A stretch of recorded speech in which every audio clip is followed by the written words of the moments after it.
Malgré les doutes qu'on pouvait avoir, le King Rat sera bel et bien présent dans la série The Last of Us. Et si toi t'avais encore des doutes, l'épisode 5 nous tease sa future apparition. Allez, si tu l'as pas vu venir, on t'explique rapidement pourquoi. Déjà, au début de l'épisode, on a une confrontation entre des wolves qui nous explique que au niveau de l'hôpital, le sous-sol est totalement inaccessible. On nous apprend aussi que dans ce sous-sol, il y avait les tout premiers malades du cordyceps qui avaient été amenés en 2003, soit au tout début de l'infection, et que depuis, l'endroit il a été totalement condamné. D'ailleurs, dans le jeu, on peut lire une note ramassée par Abby qui dit que dans cet hôpital a été amené le patient zéro. Bon, et là dans la série, on nous explique que cet endroit a totalement été condamné, et qu'aujourd'hui, des années plus tard, c'est censé être un nid d'infectés. Car quand cette zone elle a été condamnée, il y avait beaucoup d'infectés. Dans cet épisode, le WLF veut sécuriser l'hôpital et supprimer tous les infectés dans les sous-sols. Sauf que souci, dans les sous-sols, il n'y a personne. Et comme le personnage le dit, pas un rat. Alors là, si c'est pas déjà une première référence au King Rat, nous on comprend pas. Deuxièmement, à ce moment-là, les équipes qui sont dans les sous-sols sont infectées par le spore. Donc c'est la première apparition du spore dans la série The Last of Us. Sauf que comme on l'a dit, le problème c'est que dans les sous-sols, il n'y a pas d'infectés. Alors où est-ce qu'ils sont? Et nous on a une théorie. Comme le King Rat, c'est une mutation de plusieurs infectés ensemble, donc qui finissent littéralement par fusionner, de moisis, être collés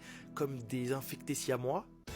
Et bah selon nous, tous ces infectés auraient fusionné et se seraient déplacés. Pour donner le King Rat, ce qui expliquerait qu'il n'y ait plus personne au moment de la sécurisation des sous-sols. Et le petit truc en plus qui nous fait dire qu'on aura bien le King Rat dans la série, c'est que comme dans le jeu, au moment où Ellie va pour tuer Nora, on entend au fond un cri qui semblerait possiblement être le King Rat.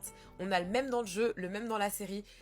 Je pense que ça veut tout dire. I'm not giving up, my friend.